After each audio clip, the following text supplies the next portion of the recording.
Hello, ladies and gentlemen. It's Mrs. Smith. It's Mrs. Gegelman. She's our special reader today. Happy Tuesday. She'll be reading to us from pages 61 to 70 in Harry Potter and the Sorcerer's Stone by JK Rowling, illustrated by Mary Grandpre. And so we'd like to thank Scholastic for allowing us to read to you. And thanks, Mrs. G. Chapter 5, Diagon Alley. Harry woke early the next morning. Although he could tell it was daylight, he kept his eyes shut tight. It was a dream, he told himself firmly. I dreamed a giant called Hagrid came to tell me I was going to school for wizards. When I open my eyes, I'll be at home in my cupboard. There was suddenly a loud tapping noise. And there's Aunt Petunia knocking on the door, Harry thought, his heart sinking. But he still didn't open his eyes. It had been such a good dream. Tap, tap, tap. All right, Harry mumbled, I'm getting up. He sat up, and Hagrid's heavy coat fell off him. The hut was full of sunlight. The storm was over. Hagrid himself was asleep on the collapsed sofa, and there was an owl wrapping its claw on the window, a newspaper held in its beak. Harry scrambled to his feet. So happy, he felt as though a large balloon was swelling inside him. He went straight to the window and jerked it open. The owl swooped in and dropped the newspaper on top of Hagrid, who didn't wake up. The owl then fluttered onto the floor and began to attack Hagrid's coat. Don't do that! Harry tried to wave the owl out of the way, but it snapped its beak fiercely at him and carried on, savaging the coat. Hagrid! Said Harry loudly. There's an owl! Pay him, Hagrid grunted into the sofa. What? He wants paying for delivering the paper. Look in the pockets. Hagrid's coat seemed to be made of nothing but pockets. Bunches of keys, slug pellets, balls of string, peppermint humbugs, tea bags. Finally, Harry pulled out a handful of strange-looking coins. Give him 5 nuts, said Hagrid sleepily. Nuts? Little bronze ones.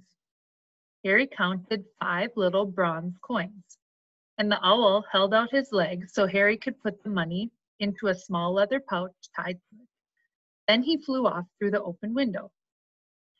Hagrid yawned loudly, sat up and stretched. Let's be off, Harry. Lots to do today. Gotta get up for London and buy all your stuff for school. Harry was turning over the wizard coins and looking at them. He had just thought of something that made him feel as though the happy balloon inside him had got a puncture. Hagrid? Said Hagrid, who was pulling on his huge boots. I haven't got any money. And you heard Uncle Vernon last night. He won't pay for me to go to learn magic. Don't worry about that, said Hagrid, standing up and scratching his head. You think your parents didn't leave you anything? But if their house was destroyed, they didn't keep their gold in the house, boy. Nah. First stop for us is Gringotts, Wizard's Bank. Have a sausage. They're not bad cold. And I wouldn't say no to a bit of your birthday cake neither. Wizards have banks? Just the one, Gringotts, run by goblins. Harry dropped the bit of sausage he was holding. Goblins? Yeah, so you'd be mad to try to rob it, I'll tell you that. Never mess with goblins, Harry. Gringotts is the safest place in the world for anything you want to keep safe. Except maybe Hogwarts. As a matter of fact, I gotta visit Gringotts anyway, for Dumbledore. Hogwarts business. Hagrid drew himself up proudly. He usually gets me to do important stuff for him. Fetching you, getting things from Gringotts, knows he can trust me, see? Got everything? Come on then. Harry followed Hagrid out onto the rock. The sky was quite clear now, and the sea gleamed in the sunlight. The boat Uncle Vernon had hired was still there, with a lot of water in the bottom after the storm. How did you get here? Harry asked, looking around for another boat. Flew, said Hagrid. Flew? Yeah, but we'll go back to this. Not supposed to use magic. Now I've got ya. They settled down in the boat, Harry still staring at Hagrid, trying to imagine him flying. Seems a shame to row, though, said Hagrid, giving Harry another of his sideways looks. If I was to speed things up a bit, would you mind not mentioning it at Hogwarts? Of course not, said Harry, eager to see more magic.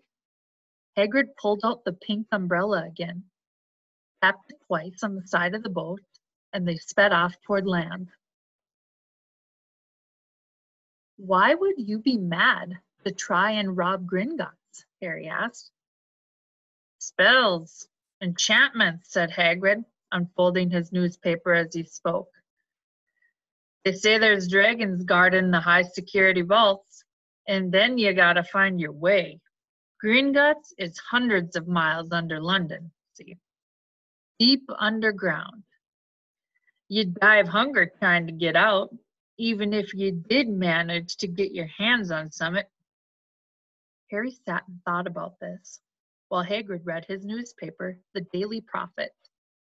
Harry had learned from Uncle Vernon that people liked to be left alone while they did this, but it was very difficult. He had never had so many questions in his life. Ministry of Magic messing things up as usual, Hagrid muttered, turning the page. There's a Ministry of Magic? Harry asked, before he could stop himself. Of course, said Hagrid. They wanted Dumbledore for minister, of course, but he'd never leave Hogwarts, so old Cornelius Fudge got the job. Bungler, if there ever was one. So he pelts Dumbledore with owls every morning asking for advice. But what does a Ministry of Magic do? Well, their main job is to keep it from the Muggles, and that's witches and wizards up and down the country. Why?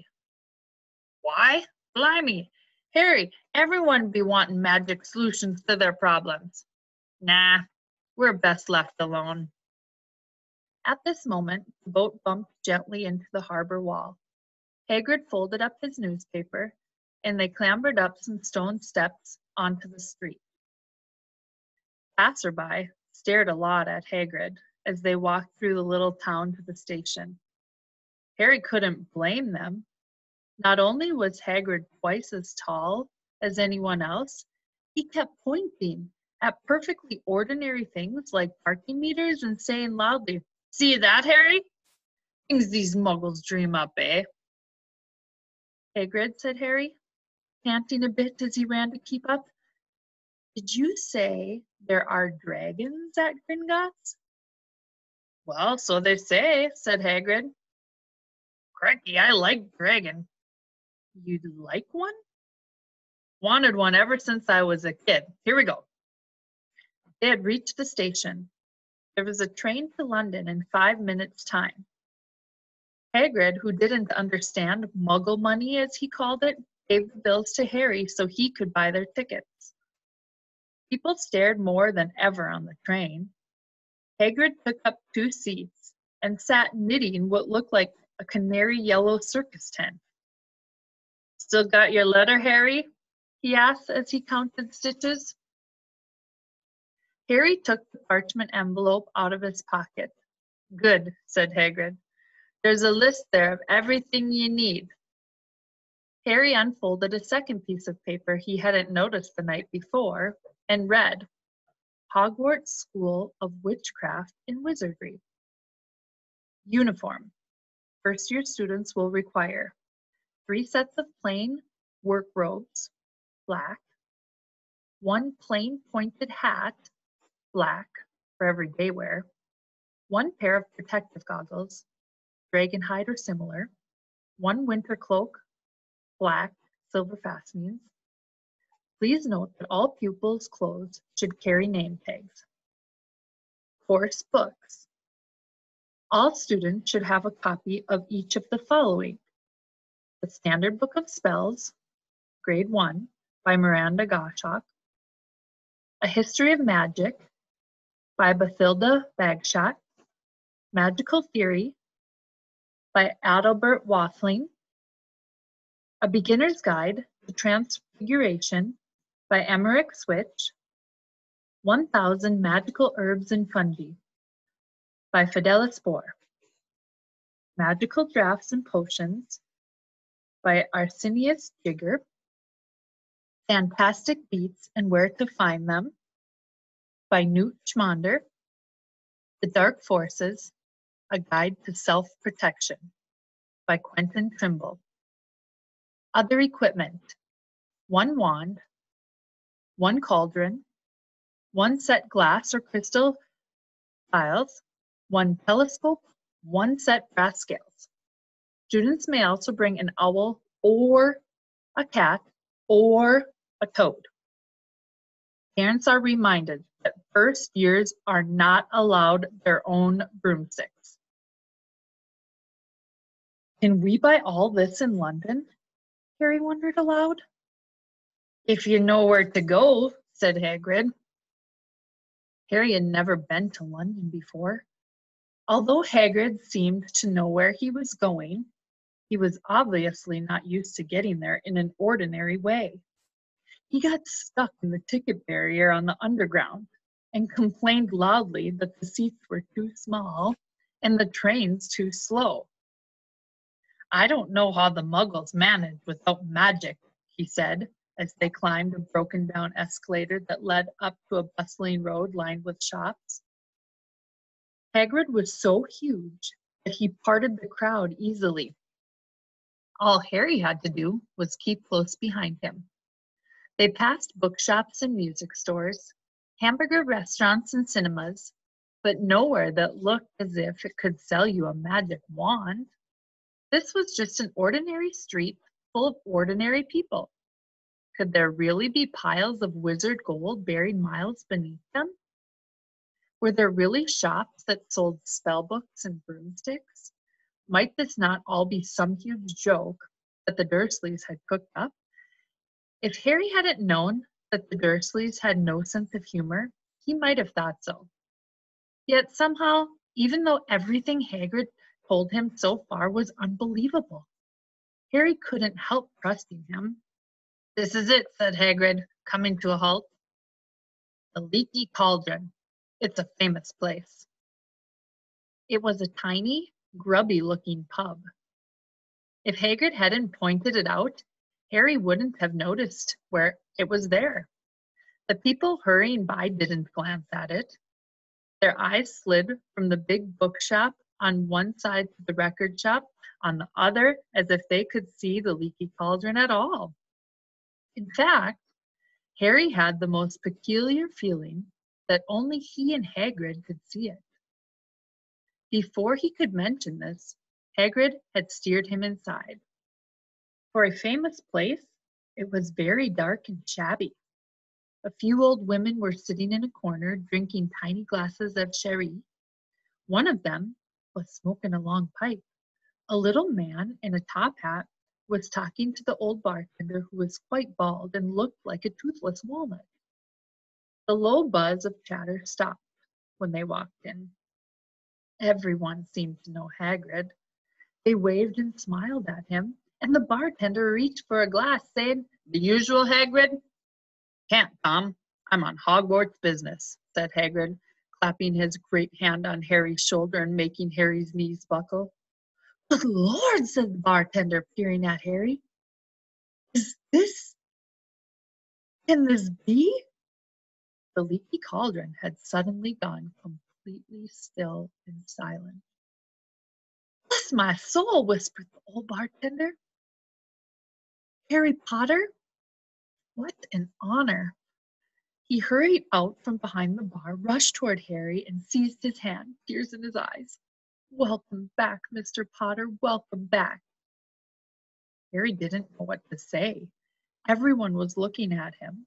The old woman with the pipe was puffing on it without realizing it had gone out.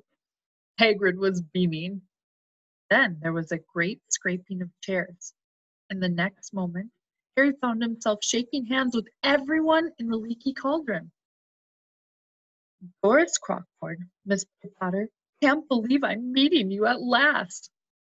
So proud, Mr. Potter. I'm just so proud. Always wanted to shake your hand. I'm all aflutter.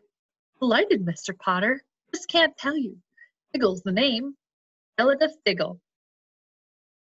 I've seen you before, said Harry, as Elidus Diggle's top hat fell off in his excitement.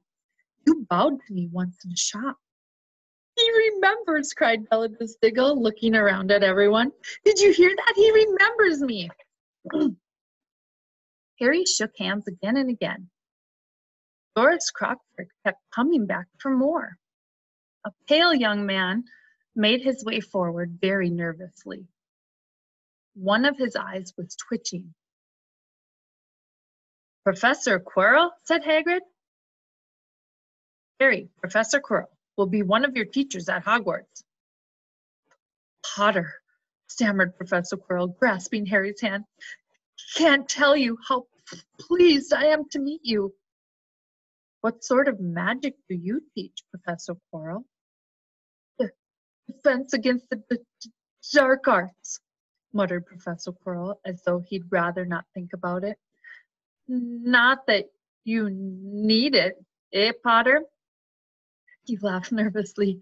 You'll be getting all your equipment, I suppose. I've got to pick up a new book on vampires myself. He looked terrified at the very thought. But the others wouldn't let Professor Quirrell keep Harry to himself. It took almost 10 minutes to get away from them all. At last, Hagrid managed to make himself heard over the babble. Must get on. Lots to buy. Come on, Harry. Doris Crockford shook Harry's hand one last time, and Hagrid led them through the bar and out into a small walled courtyard where there was nothing but a trash can and a few weeds. Hagrid grinned at Harry. Told you, didn't I? Told you was famous. Even Professor Quirrell was trembling to meet you. Mind you, he's usually trembling. Is he always that nervous? Oh, yeah. Poor bloke. Brilliant mind. He was fine while he was studying out of books, but then he took a year off to get some first-hand experience.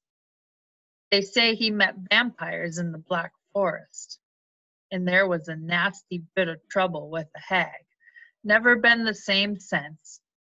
Scared of students, scared of his own subject. Now, where's me umbrella? Vampires?